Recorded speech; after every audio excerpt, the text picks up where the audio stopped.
Hola a todos y bienvenidos un día más al podcast de Gestintur Consulting and Investment, a esta sección de charlas de hotel. En esta nueva temporada venimos cargados de novedades, pero sobre todo y la más importante es que esta temporada las conversaciones van a ser más personales. Van a ser conversaciones de profesional a profesional, en las cuales vamos a intentar dar soluciones, ideas, tendencias para la creación de nuestro nuevo sector hotelero. Esta capacidad que tenemos para reponernos a las situaciones más duras y poder seguir siendo líderes de este sector a nivel mundial. Así que no os robo más tiempo y bienvenidos a esta nueva temporada de Charlas de Hotel.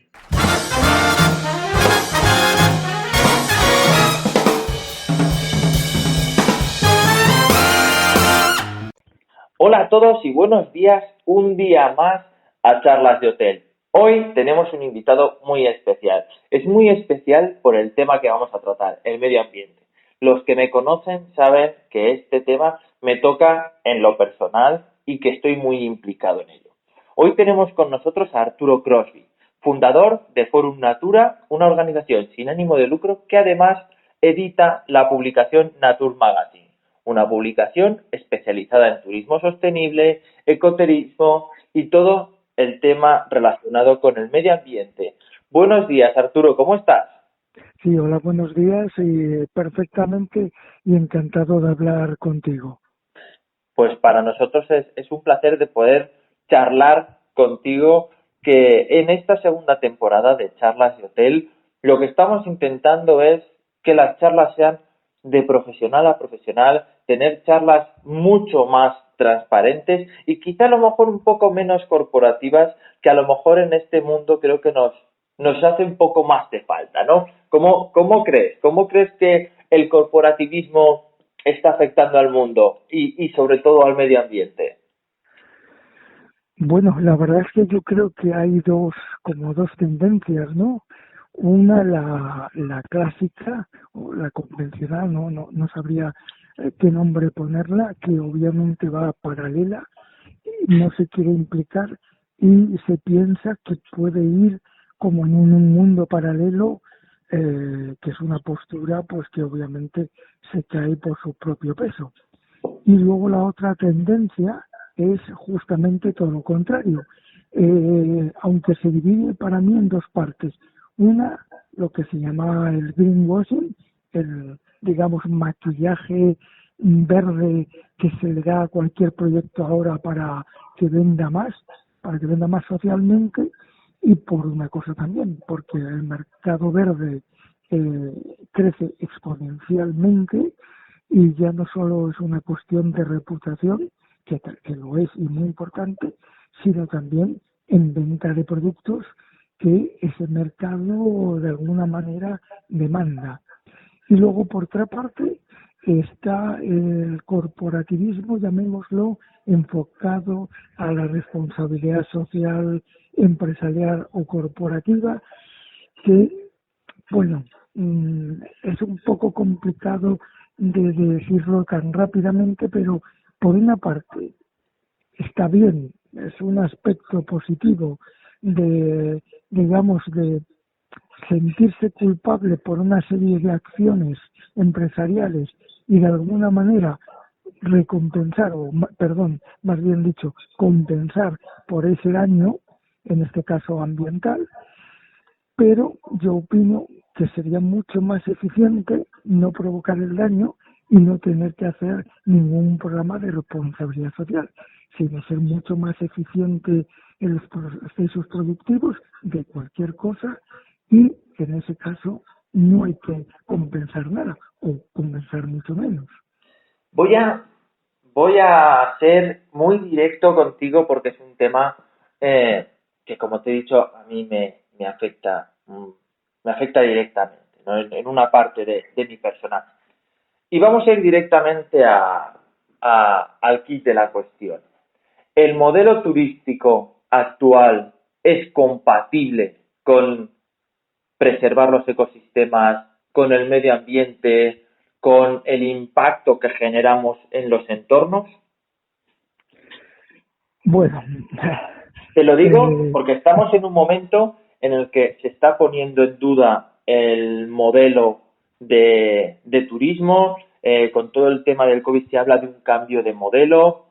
Eh, yo soy muy crítico respecto al modelo turístico en contrapunto con el medio ambiente. Por lo cual, ¿crees que esto es una oportunidad más para cambiar? bueno, vamos a ver. Yo soy quizás, aunque soy idealista, soy muy pragmático y no creo en las utopías que no están basadas en hechos reales, ¿no? Entonces, primero, que el COVID sea de alguna manera, no quiero decir, la palabra no es culpable, sino causante de un cambio de modelo turístico, sinceramente lo pongo muy en duda, lo pongo muy en duda. Para cambiar unos hábitos de comportamiento en la demanda se necesitan décadas y no es una cosa que por un año o 2 años la demanda vaya a cambiar repentinamente, ¿no?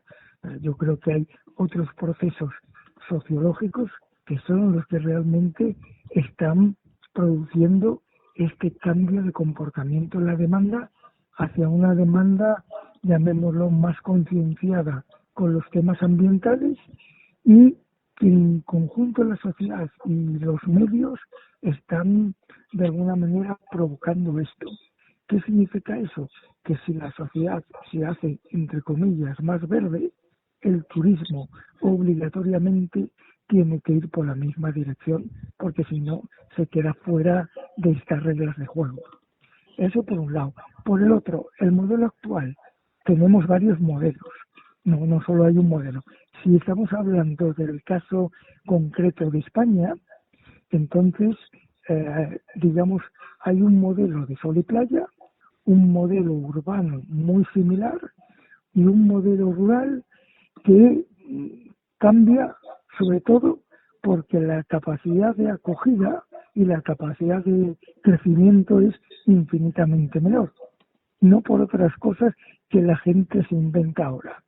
Entonces, el sol y playa puede hacerse más sostenible. Bueno, yo tengo una respuesta muy clara. No es que pueda, es que debe.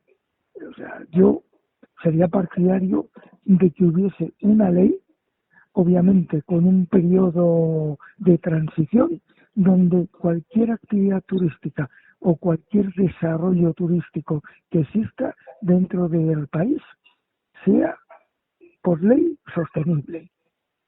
Pero cuidado, lo Matízame, digo por, matízame qué definimos como sostenible. bueno, Porque también es sostenible, un término que está muy manido, muy utilizado dentro del greenwashing. claro, exactamente, vamos a ver, sostenible lo que implica a nivel empresarial, por hacer una caricatura muy rápida, cuando uno monta un negocio no se monta por 2 años, ni por 3, ni por 4, ¿cierto o no? ¿Correcto? Se monta 10, 20, 50 años, 80 años, lo que más perdure en El el tiempo. objetivo es a perpetuidad. Exactamente. Y para eso hay que ser competitivo, porque si no, pues obviamente se va a la quiebra y se cierra. Entonces, para ser competitivo deberíamos ser sostenibles. Sostenible significa, como la palabra lo dice, permanecer en el tiempo. Y permanecer en el tiempo, turísticamente hablando, significa que el turismo depende de los recursos a partir de los cuales se construye producto, experiencia, emociones, etcétera, etcétera, etcétera. Si estos recursos que nosotros usamos no los conservamos, no los protegemos y no los cuidamos lo suficientemente bien para que guarden su calidad ambiental, poco, poco futuro vamos a tener. Y de hecho, el Sol y Playa Español estuvo en una especie de punto donde estaba en lo más bajo y casi llegamos a un nivel de irreversible en los ecosistemas donde se ubica la mayoría de los destinos de sol y playa. En el 92-93, para los que tengan así un poco de memoria, España diseñó un plan de competitividad turística que se llamaba el Plan Futures. Y el Plan Futures apostaba mucho ya por la sostenibilidad y por la formación de los recursos humanos, ¿no? Que van de la mano, obviamente. Sostenibilidad sin formación es muy, muy difícil de conseguir. Entonces, lo que, digamos, volviendo al tema, un destino de sol y playa debería ser sostenible para obtener un objetivo que es el bienestar. El bienestar común, es decir, lo que se llama en inglés de todos los stakeholders, ¿no? Que es del destino, de la población y de la demanda. Y obviamente del territorio donde se ubica ese destino. Entonces, para mí la clave es, no hay que ser sostenible como objetivo, sino que la sostenibilidad es una herramienta para llegar a un objetivo final que sería el bienestar. Una pregunta. Sí. Te voy a hacer dos. La primera, ¿cuál podríamos definir como que es el principal impacto negativo que puede tener el turismo? Vamos a empezar por el turismo de sol y playa, entendiendo que el impacto del turismo quizá en urbano es en otro aspecto distinto al de sol y playa, y pasaremos a este turismo rural o turismo de montaña o de naturaleza, que entiendo que el impacto será otro, ¿no? Pero si tuviésemos que destacar cuál es el mayor impacto negativo que tiene el turismo en el medio ambiente, ¿cuál podríamos definir que es o a quién podríamos echarle la culpa o señalar con el dedo? Bueno, pues empezamos al final. ¿A quién podemos echar la culpa? Evidentemente a la falta total de planificación. Por no decir todos, prácticamente todos los destinos turísticos de sol y playa se han desarrollado sin ninguna planificación previa y sin objetivos claros y definidos. Digamos, se ha desarrollado una oferta, cada uno ha hecho lo que ha querido porque no ha habido ninguna línea o ninguna hoja de ruta que encaminaba a todos en una misma dirección. De hecho, algunos destinos, digamos, han superado ese escollo muchas veces porque la demanda misma, sobre todo los tour operadores que han actuado en esos destinos, han sido los que han de alguna manera marcado las reglas, ¿no? Entonces, han condicionado que la oferta se acople a esa demanda y aparentemente han funcionado.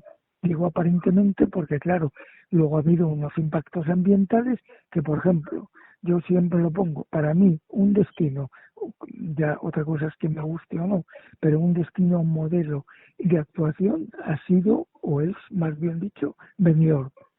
Benidorm es un destino de turismo de masas, de sol y playa, pero que ha apostado por la sostenibilidad, hizo una recuperación de lo que es su parte litoral, incluso de los fondos marinos que estaban totalmente deteriorados, estaban prácticamente arruinados, y yo recuerdo, no me acuerdo en qué año fue, pero sé que hicieron una recuperación tremenda de tal forma que hasta ya se podían operar los pequeños submarinos turísticos que había en la bahía, ¿no?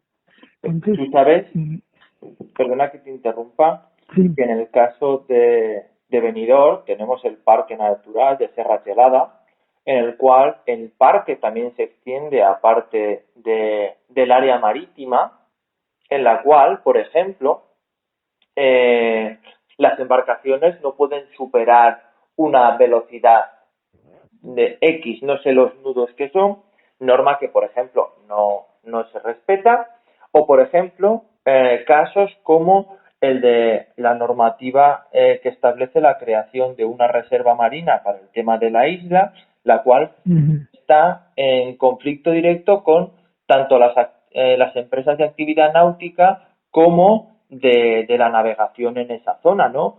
en este punto, ojo, yo soy un amante de Benidorm, creo que dentro de los modelos es el más avanzado por lo que hemos dicho, la planificación, y cuando te he pedido un culpable no es para, sí que es para señalarlo, pero vamos a señalar el primer para buscar soluciones, ¿no? Aquí tenemos que sumar, hay que sumar, ¿no? Y sí que Benidorm está en ese caso, pero sí, siempre acaba chocando el ser humano contra el medio ambiente. Tenemos casos como el Algarrobico en Almería o el famoso proyecto de la playa de Valdevaqueros en Tarifa, ¿no? Ujú. Claro, yo por eso cuando estábamos hablando, no sé si va a ser una pregunta posterior o no, a lo mejor me adelanto, del famoso overtourism, que es saturación turística, nos, en España, por ejemplo, la tenemos desde hace a lo mejor 30 años, pero más en las zonas rurales. Tenemos dos modelos, por ejemplo, pongamos Barcelona, pongamos Madrid, Venecia y demás. Son ciudades diseñadas para vivir, pero no son ciudades diseñadas como destino turístico. Y en el momento que empiezan a recibir mucho más turistas de los que pueden acoger, se satura. Exacto. Y empiezan estos problemas. Sin embargo, un destino convencional de sol y playa que está pensado para acoger a millones de turistas al año, su nivel de saturación es difícil sobrepasarlo, porque está precisamente enfocado hacia ese segmento. Entonces, esa es la diferencia de los modelos. Cuando un destino se prepara para una demanda específica, bueno, hay otros problemas ambientales que obviamente, pues el caso de Benidorm es uno de ellos que ha sabido responder porque se dio cuenta que la bajada de la demanda podía ser muy fuerte, porque bueno, ya prácticamente casi era un disco destino, ¿no? Pero claro, eso luego para otro público es incompatible. Entonces, pues bueno, por eso digo que el turismo de masas y sol y playa no necesariamente tiene que ser algo negativo para el medio ambiente. De hecho, lo comento para los que me oyen, cuando yo empezaba con estas cosas, en el año 88, organizé unas jornadas en Cabo de Gata, que no había prácticamente nada, y ahí surgió una cosa en una conferencia de prensa para otros colegas y dije, mire, Benidorm es la salvaguardia ecológica de todo el Mediterráneo. Si en el Mediterráneo tuviésemos 5 o 6 Benidorm y dejamos el resto del territorio libre, tendríamos un litoral increíblemente espectacular y súper conservado a nivel ecológico. Pero, bueno, ese no fue el modelo de desarrollo. Sí que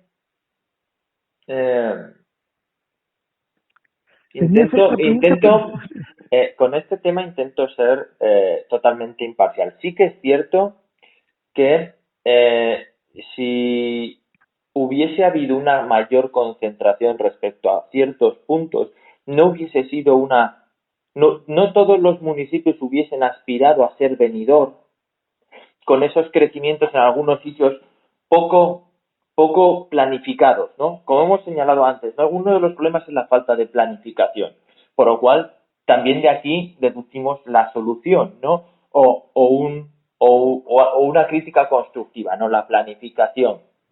Pero entonces yo también me pregunto lo siguiente, y es que me encanta hablar de este tema contigo, ¿no? Y es, ¿realmente el medio marino está preparado para soportar toda la carga biológica que representan esos miles de millones, por favor, todas esas miles de personas que abarrotan playas, por ejemplo, como la de Benidorm, o todos los residuos biológicos que genera la ciudad? Ya no hablo en el consumo, en la sostenibilidad del consumo energético de agua, reducción de jardines, que es uno de los elementos que caracteriza la sostenibilidad de Benidorm. Pero tantos seres humanos bañándose en esas playas es ¿Es una carga biológica dañina para el medio ambiente? Vamos a ver. Bueno, la respuesta obviamente, claro que es dañino, pero eh, aquí tenemos que poner en un balance lo que se llama el ACB, el análisis coste-beneficio, ¿no? Entonces, ¿cuánto nos cuesta? ¿Qué beneficio da? Sí, sacrificar. Esto es nada más que una hipótesis, porque llevamos 30 años o llegamos 30 años tarde a lo que yo iba a proponer ahora, ¿no?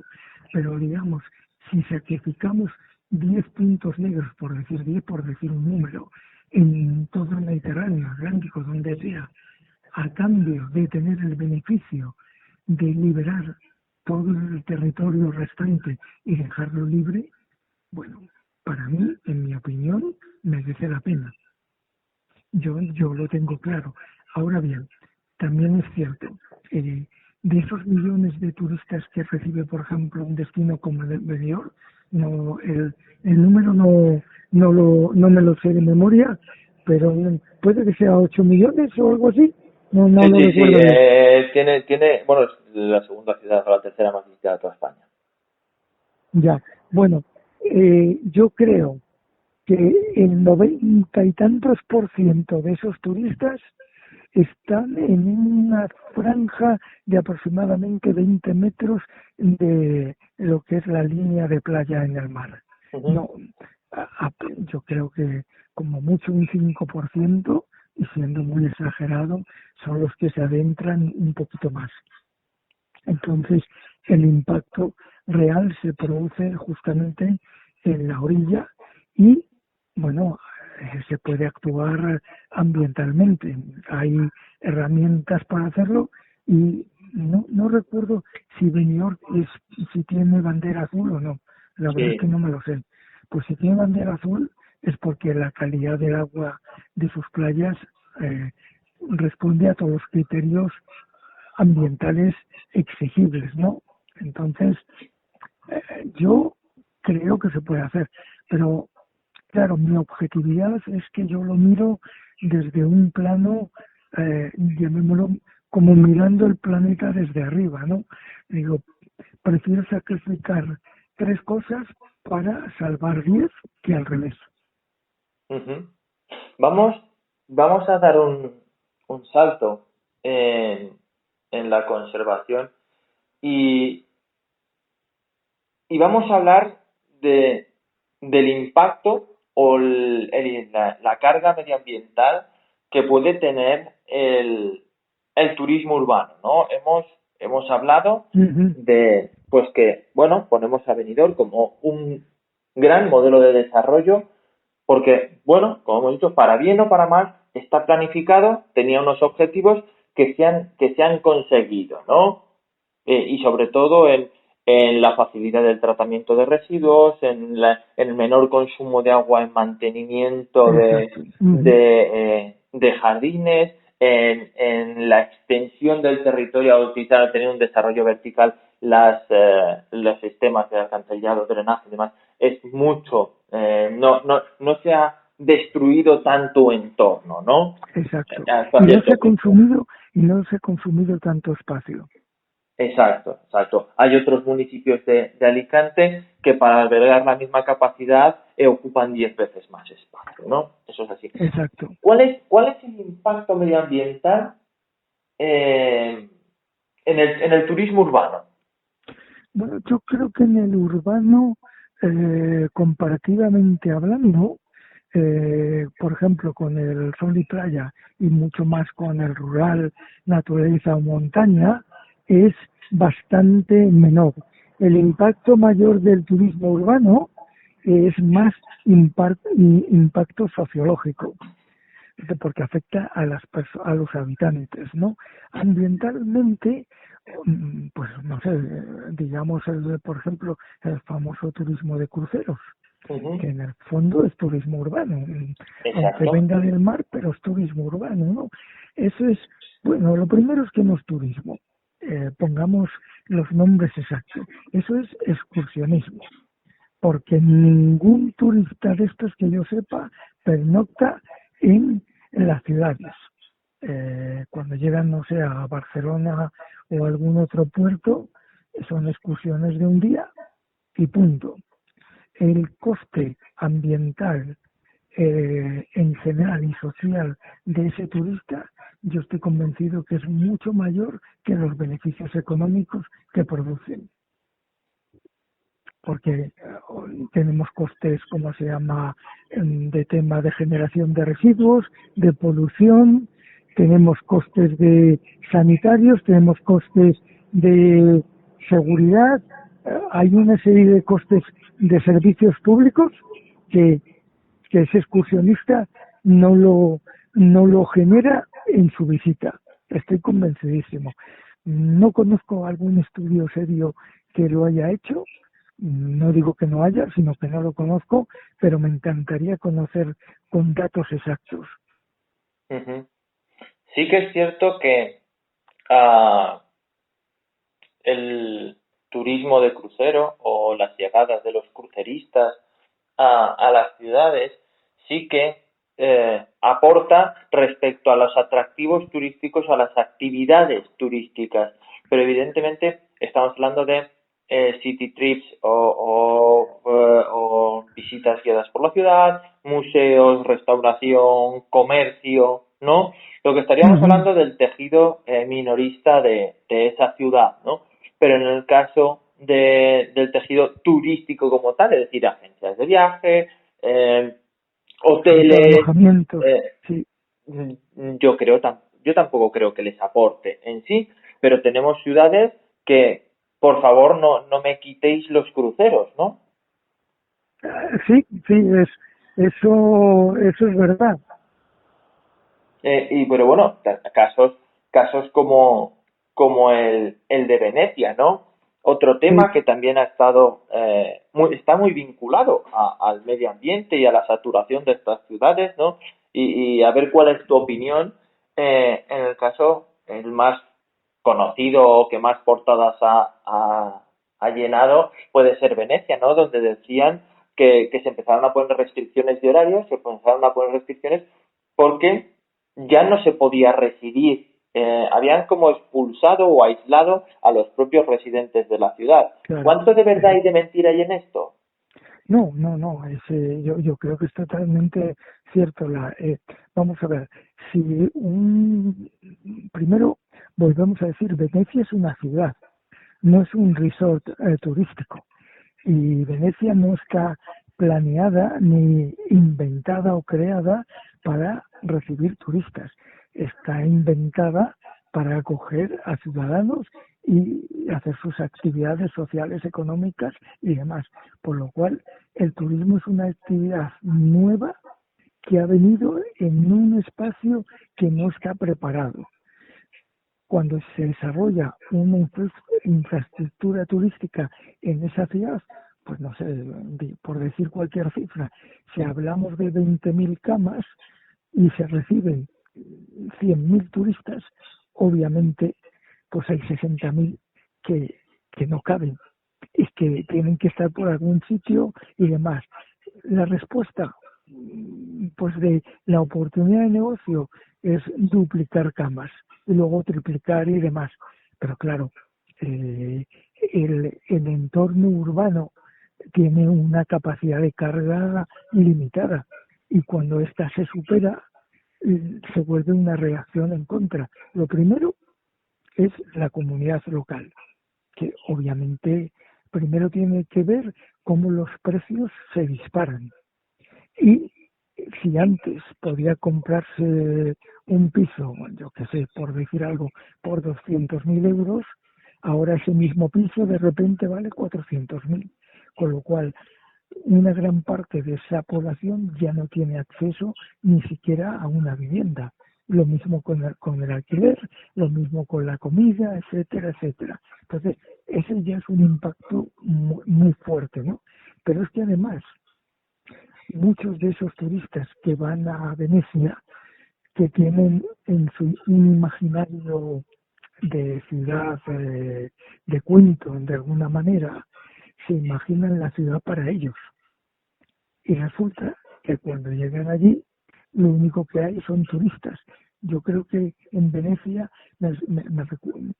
y yo no la conozco todavía, porque la verdad se me quitaron las ganas de ir después de eso. Pero me estaba acordando de Lisboa o de Porto del año pasado y el antepasado, donde te puedo decir que en 2 días apenas el 5% del sonido que yo oía en las calles era portugués. El 95% restante había inglés, francés, español, alemán, holandés, de todo. No sé, creo que la experiencia turística que uno tiene cuando va a una ciudad y ve que todo el mundo son turistas como él, pierde en calidad bastante. Para un segmento exigente, claro, para el otro segmento no importa. Ya.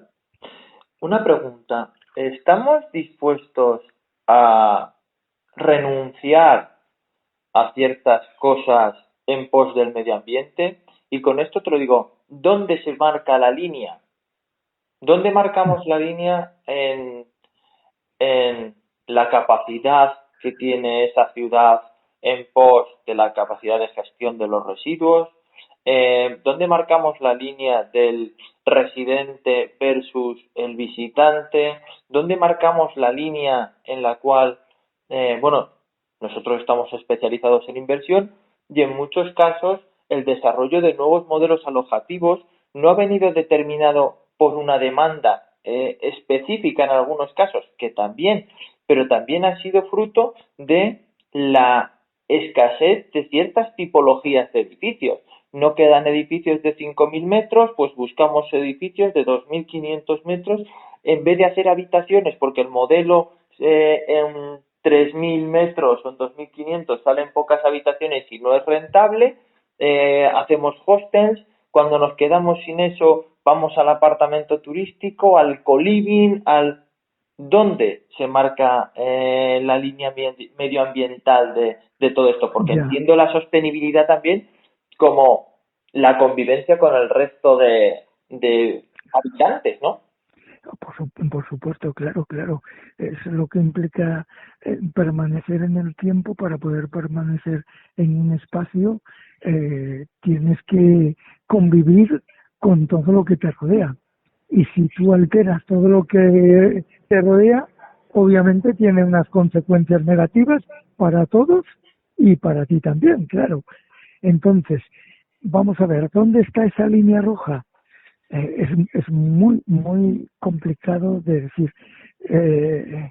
Yo hace años, cuando dábamos los cursos de diseño turístico, sobre todo diseño turístico en áreas naturales, teníamos una herramienta que era la capacidad de carga. Es decir, cuánto aguanta cualquier sistema de recibir turistas hasta que llega a un límite en el cual ¿cómo se dice?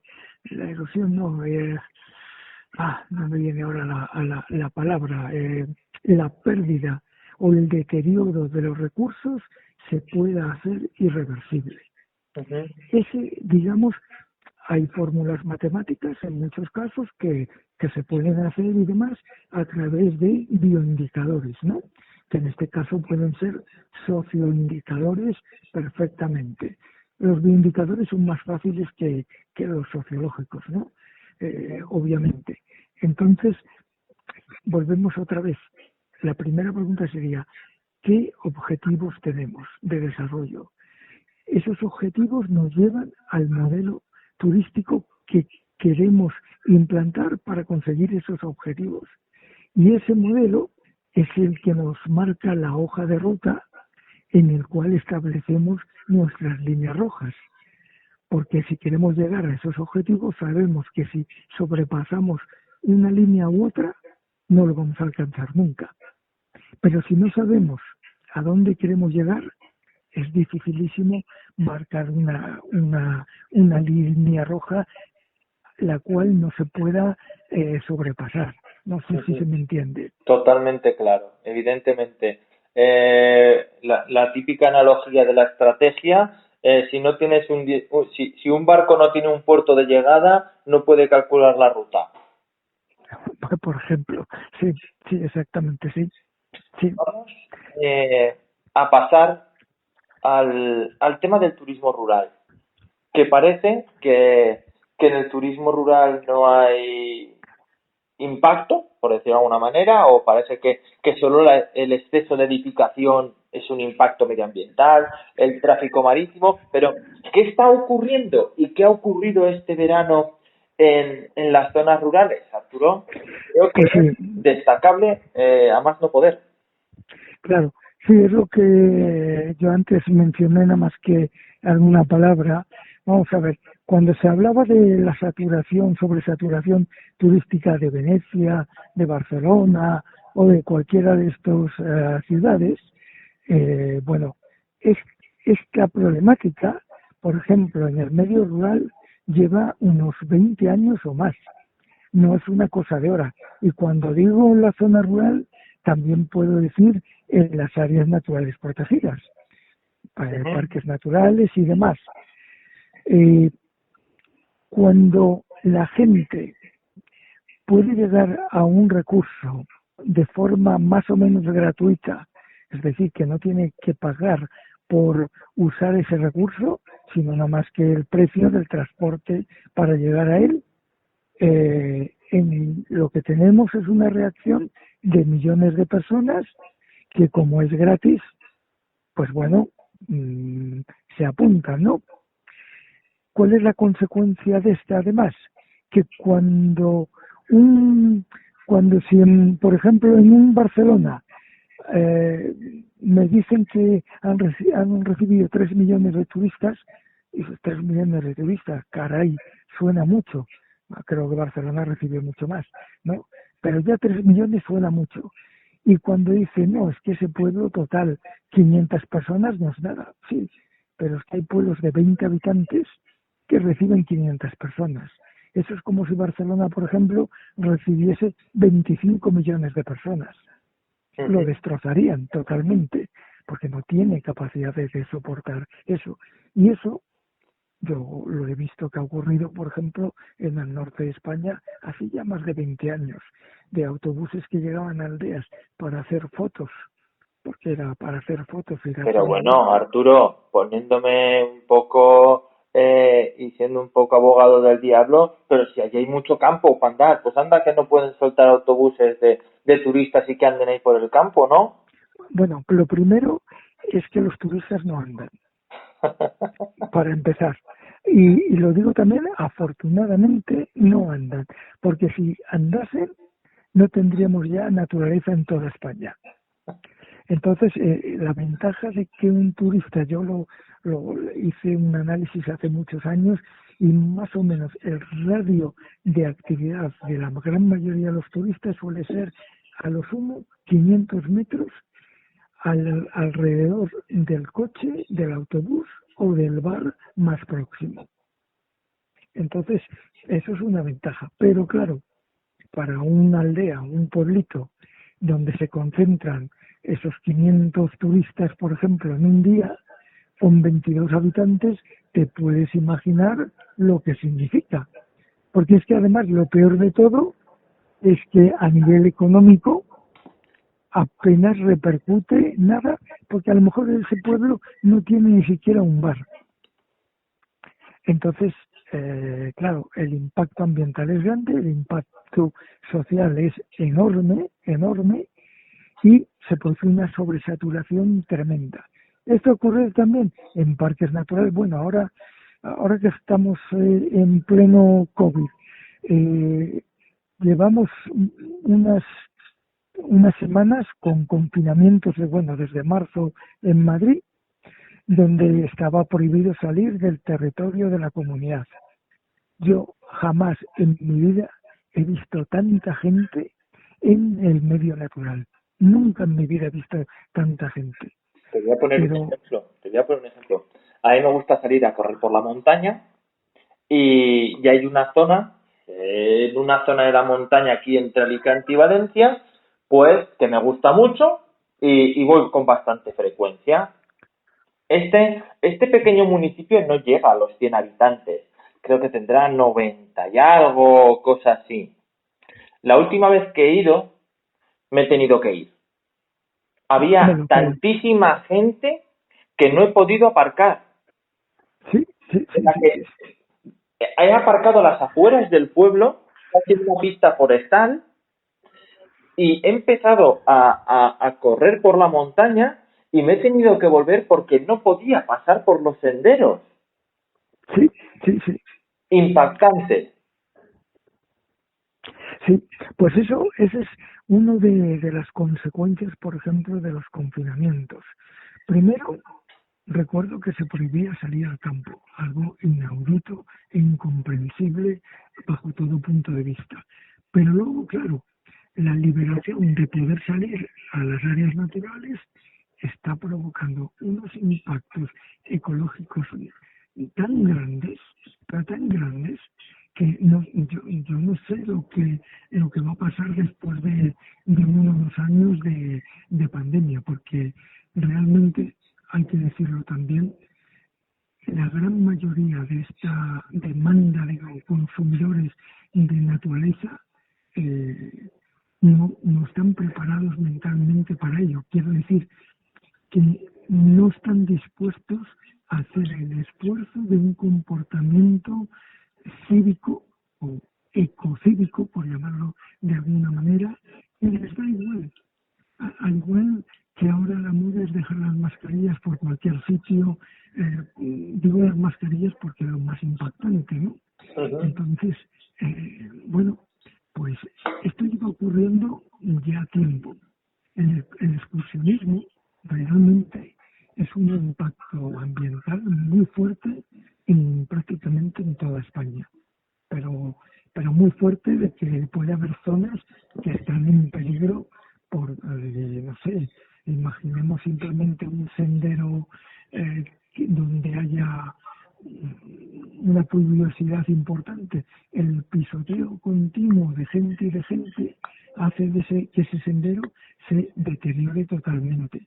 La fauna cambia totalmente su comportamiento. Exacto. Por obvias razones, ¿no? Sí, huyen del ser humano. Hombre, pero es que además luego hay gente que les da comida, se acercan, bueno, el pisoteo de cualquier vegetación es algo normal. Da igual que sea autóctona, endémica, no, simplemente no existe nada debajo de los zapatos. Entonces, claro, ese impacto es infinitamente mayor que el turismo de masas de sol y playa, pero infinitamente mayor y mucho más peligroso, pero muchísimo más peligroso. Totalmente de acuerdo. Parece que en el medio rural no hay impacto, que la naturaleza no se daña, que no pasa nada, pero realmente además son zonas que tienen menos el foco de atención, por lo cual los daños o los deterioros no son reparados con tanta celeridad como en otros sitios. Yo quiero acabar esta charla de hoy siendo positivo, ¿vale? Somos conscientes del impacto, somos conscientes de los daños, pero creo que debemos ser proactivos y buscar las soluciones, ¿no? ¿Qué 3 tips, consejos o elementos podemos dejar como colofón a esta charla y que sirvan de base para poder desarrollar estrategias sobre esos 2 o 3 puntos que tú creas los más importantes? Bueno, me lo pones un poco difícil porque sin habérmelo preparado tengo que improvisar y ya sabes las consecuencias de una improvisación para estos temas. Pero bueno, afortunadamente la experiencia me permite jugar con una cierta ventaja, ¿no? Bueno, lo primero, para mí, tener claro que aquí no es una cuestión de buenos o malos, sino de hacer las cosas bien o hacer las cosas mal. Entonces, hace poco yo escribí un artículo que lo titulé La amenaza ecológica que vendrá si desaparece el turismo de masas. Y me reitero muy en serio en ese tema. Yo creo que el turismo de masas, el sol y playa, como el urbano, tiene su nicho, tanto de mercado como su nicho territorial y cumple una función muy importante como salvaguardia del resto del territorio y sobre todo de la naturaleza.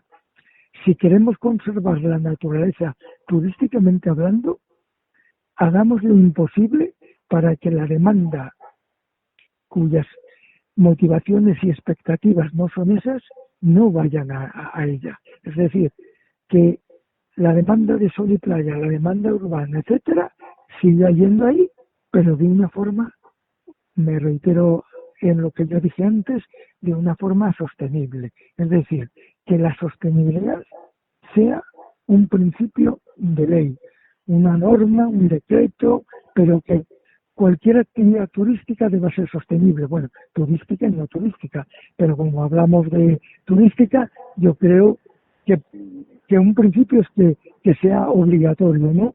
El segundo, que la demanda siga yendo a sus sitios, a través de esos, de los cuales le genera un bienestar, que es lo que buscan, y no cambiemos de un sitio a otro porque nos convenga a nosotros, ¿no? Y luego tercero, que para ser, llamémoslo, competitivo de verdad, hay que ser diferente, diferenciador. Y para eso, de alguna manera, nos tenemos que basar en nuestros recursos, además de nuestra capacidad de gestión. Pero siempre, si hablamos de turismo, hablamos de negocio. Y un negocio se orienta y se planifica para que dure el mayor tiempo posible. Hagámoslo. Y me quedo con esa frase, con el negocio debe durar y es evidente que si no conservamos los recursos no vamos a conseguir el objetivo de permanencia en el tiempo. De permanencia de los negocios, ¿no? Exactamente. Arturo, un placer hablar contigo, un placer hablar sobre medio ambiente. Siempre para mí es un tema muy interesante, un tema que además creo que debe estar en boca de todo el mundo y cada vez es más importante. No podemos seguir mirando para otro lado, ¿no? Respecto a este tema.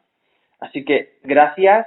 Espero que tú también hayas disfrutado con esta charla y evidentemente seguimos en contacto para intentar hacer un poquito mejor el mundo, si se puede. Pues yo creo que de eso nos vamos a beneficiar todos sin duda alguna. Pues muchísimas gracias y estamos en contacto. Bueno, pues gracias a ti y a todos los que nos escuchan y ojalá haya comentarios y reacciones y críticas y lo que venga. El caso es que esto no se pare. Exacto. Lo decíamos en nuestra charla de hotel anterior. Queremos gente que esté de acuerdo o en contra de nuestros argumentos. Lo que no queremos es indiferencia. Así que nada, recordar a todos que nos pueden seguir en Facebook, en LinkedIn, en Instagram y escuchar los podcasts en Spotify y en iVoox. Así que gracias a todos y nos escuchamos en la próxima charla de hotel.